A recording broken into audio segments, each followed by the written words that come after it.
दोस्तों प्रणाम। दोस्तों प्रणामी पशु आहार के YouTube चैनल पर आप सभी का स्वागत है। दोस्तों मैं निशांत और आज हम बात करेंगे कि बयाने से 21 दिन पहले हम अपने पशुओं को क्या दें, उसकी डाइट कैसी हो कि हमारा बच्चा, पशु का बच्चा एकदम तंदुरुस्त पैदा हो, उसकी जेर आसानी से गिर जाए और उसको, पशु को कोई अपनी तरफ से ज्यादा मेहनत ना करनी पड़े, उसको अपना शरीर तोड़ के मांसपेशियों से ज्यादा एनर्जी ना निकालनी पड़े, पोषक तत्व निचोड़ के ज्यादा ब्लड लॉस करके ज्यादा दम लगाकर पूरा दिन हिम्मत करके हार के उसको पूरा पोषण निचोड़ के इतनी सारी कोशिशें और हार जाए, हाफती रहे, इस तरीके की मजबूरियां ना उठानी पड़े कि आपको आपका जो डॉक्टरी खर्चा है वो इतना बढ़ जाए कि आपके आपे से बाहर हो जाए चीजें, और पशु को तो इतनी सारी पीड़ा सहन करनी ही पड़ेगी और आपने जो उसको बच्चे की तरह पाला है आपको भी वो पीड़ा असहनीय हो जाएगी। तो कुछ चीजें अगर आप अपने पशुपालन में चेंजेस ले आएंगे तो आपके पशुपालन का कार्य बड़ा आसान हो जाएगा। आपको सिंपल सिंपल चीजें करनी है और आपके पशु का जो कार्य है वो बड़ा आसान हो जाएगा।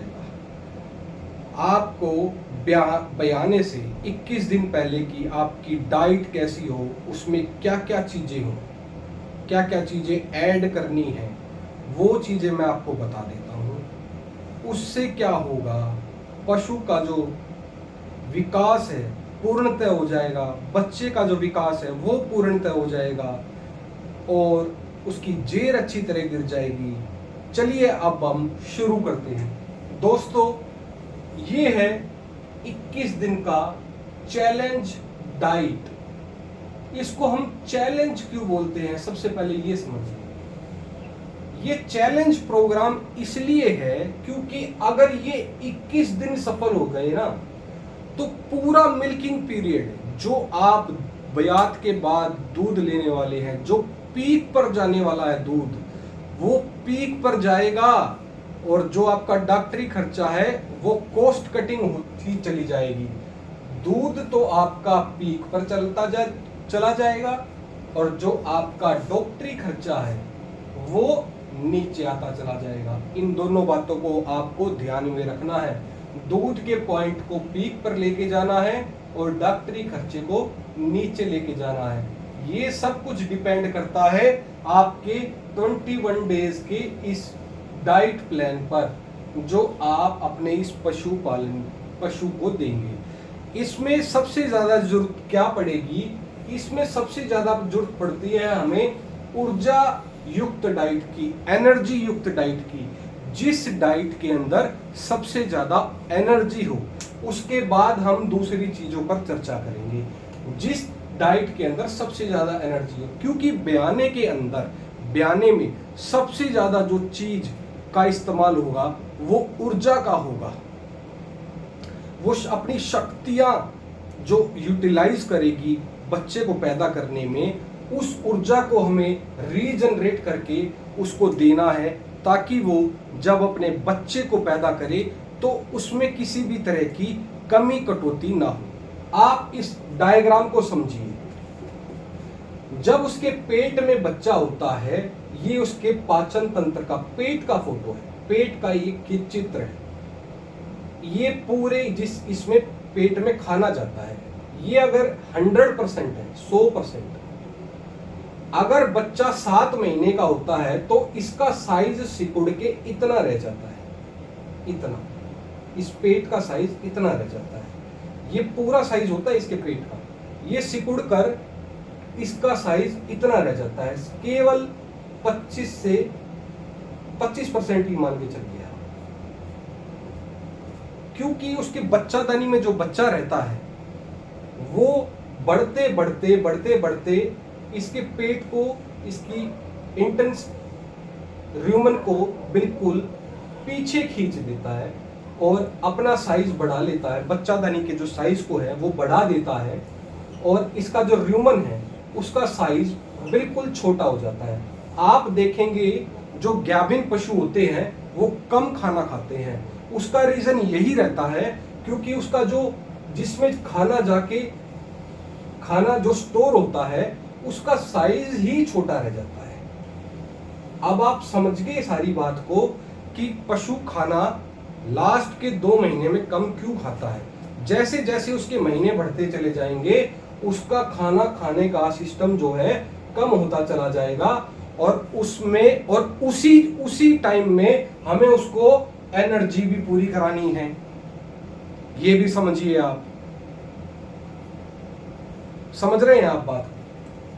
उसी टाइम में हमें उसको हाई एनर्जी डाइट भी देनी है कि उसका बच्चा भी आसानी से पैदा हो, बिना किसी मुश्किल के, बिना अपना शरीर तोड़े, तो हमें उसे हाई एनर्जी डाइट भी देनी है। तो दोस्तों, हाई एनर्जी डाइट में हमें उसे एक ऐसी डाइट देनी है जिसके अंदर सभी तरह के अनाज हों, उसमें हो मक्का हो, गेहूं हो, सोयाबीन हो, चना हो, एक ऐसा टोटल मिक्स राशन हो। अगर मैं अनाजों की बात करूं,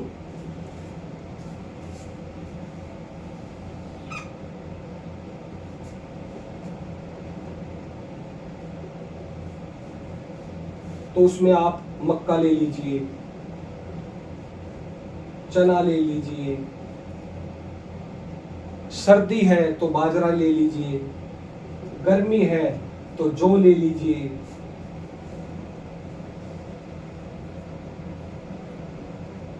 मूंग ले लीजिए।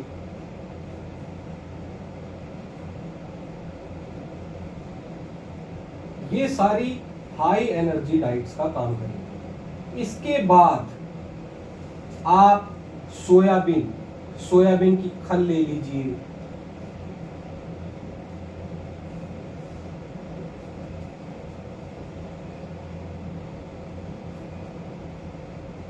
इसमें आप बिनोले की खल भी ऐड कर लो।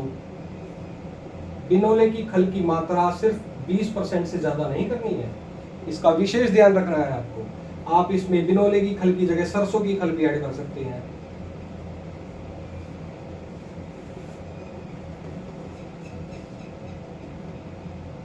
आप राइस पॉलिश का भी इस्तेमाल कर सकते हैं फैट के लिए। अब हम इंस्टेंट एनर्जी की बात करते हैं, जो इंस्टेंट एनर्जी हमें अपने पशु को चाहिए। अब हम इंस्टेंट एनर्जी की बात करेंगे। इंस्टेंट एनर्जी जो र्यूमन को बाईपास कर जाए और सीधा इंटेस्टाइन में जाकर जो इसकी आते हैं, जिसमें इस टाइम उसको एनर्जी की सबसे ज्यादा जरूरत है, उसमें जाकर पहुंच जाए और उसका विकास करे। उसके लिए है बाईपास फैट, ये जरूर इस्तेमाल करें। बाईपास फैट का काम इंस्टेंट एनर्जी का होता है, ये आप जरूर इस्तेमाल करें। 21 दिन के डाइट चैलेंज प्रोग्राम में आपको बाईपास फैट का इस्तेमाल जरूर करना है। ये र्यूमन को बाईपास कर देता है। इसके ऊपर होती है कोटिंग, र्यूमन में ये पचता नहीं है, र्यूमन उसको बाईपास कर देता है और ये सीधा ब्लास्ट होता है जाके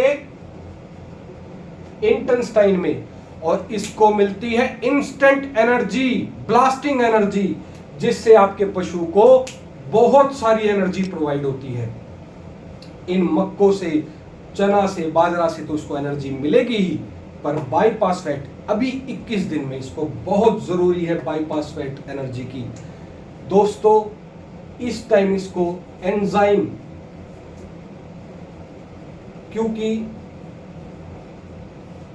आप समझिए अभी इसके र्यूमन ने काम करना 2 महीने से बिल्कुल छोड़ रखा है।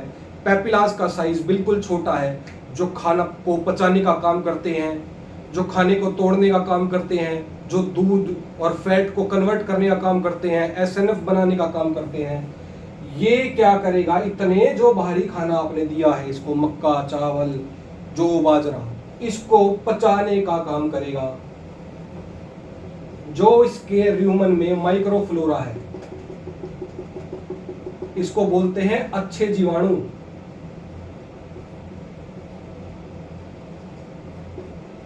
ये होते हैं अच्छे जीवाणु। ये क्या करेंगे, इसके इस फटाफट जल्दी से जल्दी इसके खाने को पचा देंगे। जितनी जल्दी इसका खाना पचेगा उतनी इंस्टेंट एनर्जी इसको मिलेगी। जितनी जल्दी इसका खाना पचेगा इतनी जल्दी इंस्टेंट एनर्जी इसको मिलेगी और इसका काम बन जाएगा। दोस्तों अब इसके बाद हम आते हैं विटामिन्स और मिनरल्स पर।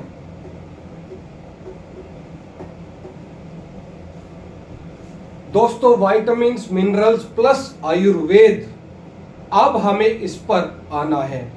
इसकी हमें क्यों जरूरत है?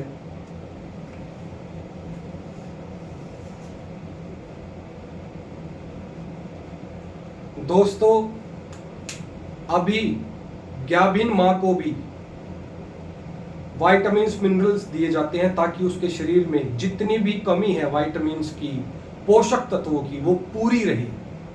आजकल ग्लोबल वार्मिंग के जमाने में, इतने पोल्यूशन के टाइम में हमारे शरीर में बहुत सारी कमियां रहने लग गई। रॉ मटेरियल में पेस्टिसाइड्स की वजह से एफ्लाटॉक्सिन की मात्रा बहुत ज़्यादा बढ़ने लग गई।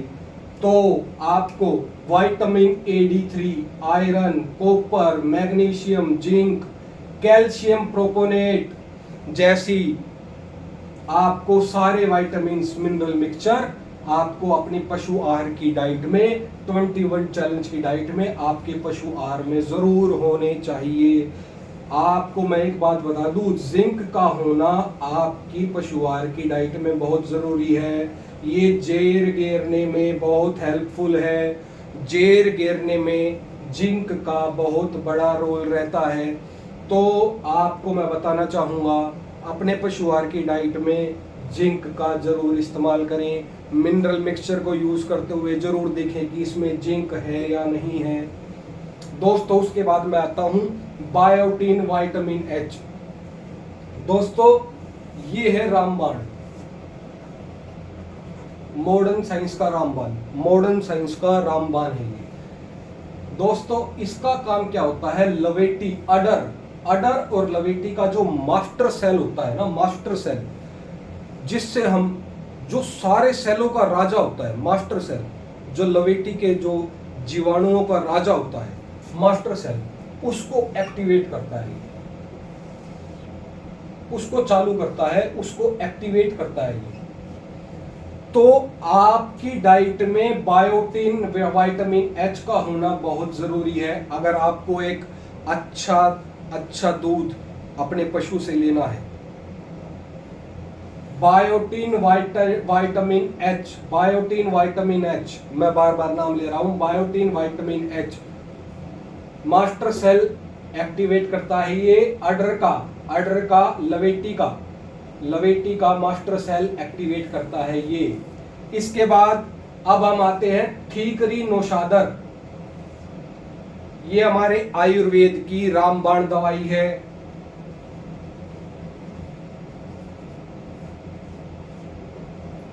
ठीकरी नौशादर, इसको आपको डेली 21 दिन 50 ग्राम अपने पशु को डालना है।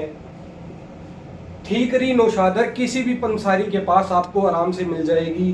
ठीकरी नौशादर का आप इस्तेमाल करें डेली 50 ग्राम। इससे पशु की जेर गिरने में बड़ी हेल्पफुल हो जाएगी। आपको बड़ी आसानी से पशु जेर गिरा देगा। आप इस डायग्राम को समझिए। जो ये जेर होती है ना, ये रीढ़ की हड्डी, ये रीढ़ की हड्डी होती है। ये हमारी रीढ़ की हड्डी हो गई, पशु की रीढ़ की हड्डी। ये मेनली जेर इससे चिपकी हुई होती है। जब हम ठीकरी नौशादर का यूज करेंगे लास्ट के 1 महीना डेली 50 ग्राम, और साथ में मिनरल मिक्सचर और जिसमें जिंक हो। तो इसका काम क्या रहेगा, ये जो जेर है आपकी, जो इससे चिपकी हुई है रीढ़ की हड्डी से, ये इसको ढीला करेगी। ठीकरी, नौशादर और जिंक मिलकर इसको ढीला करेंगे, जिससे ये जो जेर है ये आसानी से बाहर आ जाएगी। आप समझ पा रहे हैं जो मैं समझाना चाह रहा हूं? ये रीढ़ की हड्डी से बिल्कुल सटी हुई होती है, बिल्कुल क्लोज रहती है इससे। इसकी जो मसल्स है वो बिल्कुल कॉन्ट्रैक्ट होती है इससे, वो बिल्कुल रिलीज हो जाएगी अगर आप इसका यूज करेंगे तो।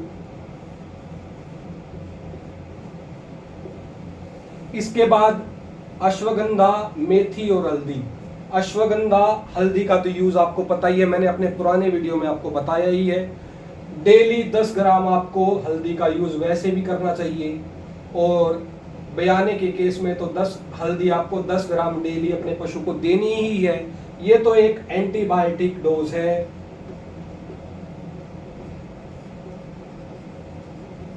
आपके पशु में अगर कोई इन्फेक्शन बनता भी है बच्चादानी में तो वो नहीं होने देगी।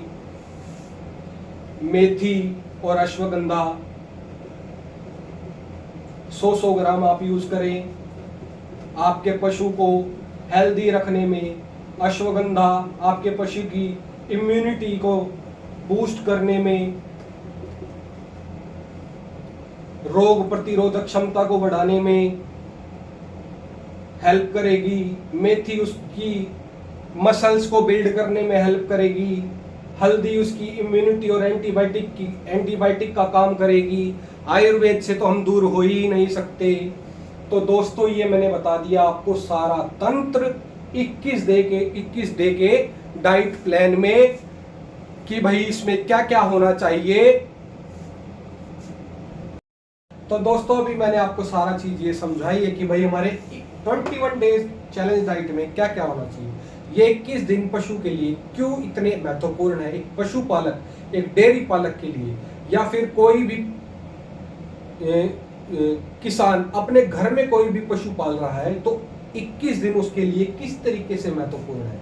उसमें वाइटामिन्स, मिनरल्स क्यों जरूरी है, बायोटिन, वाइटामिन्स अडर सेल के लिए क्यों जरूरी है, आयुर्वेद का क्या रोल है, जेर को ढीला करके कैसे निकालना है उसके लिए हमने आपको क्या जरूरी है, ये दोनों जिंक और ठीकरी, नौशादर का भी रोल बताया, जिंक आयरन का भी, आयरन, कॉपर, मैग्नीशियम का भी रोल बताया, अश्वगंधा, मेथी, हल्दी का भी रोल बताया, बायोटिन, विटामिन एच का भी रोल बताया, एनर्जी डाइट भी बताई कैसे बढ़ेगी। तो दोस्तों, अब मैं आपको बताना चाहूंगा हमारी कंपनी आपकी इस 21 डेज के चैलेंज में किस तरीके से हेल्प करेगी। आपको ये सारी चीजें कहीं से कुछ भी लेने की जरूरत नहीं है। आपको सिंपली अपने पास के डीलर के पास जाना है, और मैं अपने दोस्त से कहूंगा एक बार ये बैग दिखा दे। Pranami milk plus high energy diet का ये बैग अपने डीलर के पास से परचेज करें, और ये सारी चीजें, vitamins, copper, magnesium, zinc, mineral mixture, ashwagandha, मेथी, हल्दी, biotin, vitamin H, master cell activate करने के लिए, जिससे आपकी जेर भी आसानी से ढीली हो जाएगी। बस एक चीज की कमी है इसमें, ठीकरी, नौशादर।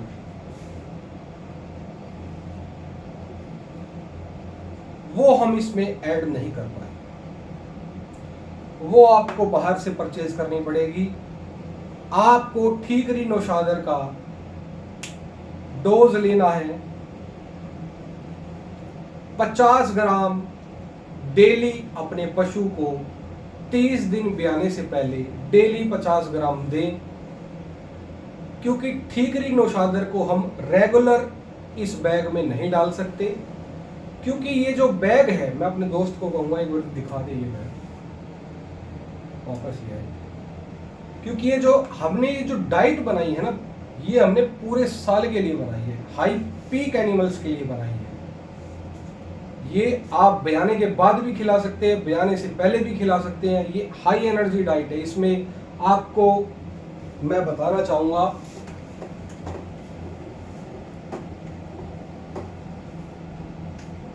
इसमें आपको प्रोटीन 22% मिल जाता है, आपको इसमें फैट 7% मिल जाता है, इसमें आपको एनर्जी 3200 KCl की मिल जाती है, जो स्पेशली भैंस के लिए तो है ही है, और हाई यील्डिंग गाय के लिए भी ये सक्सेसफुल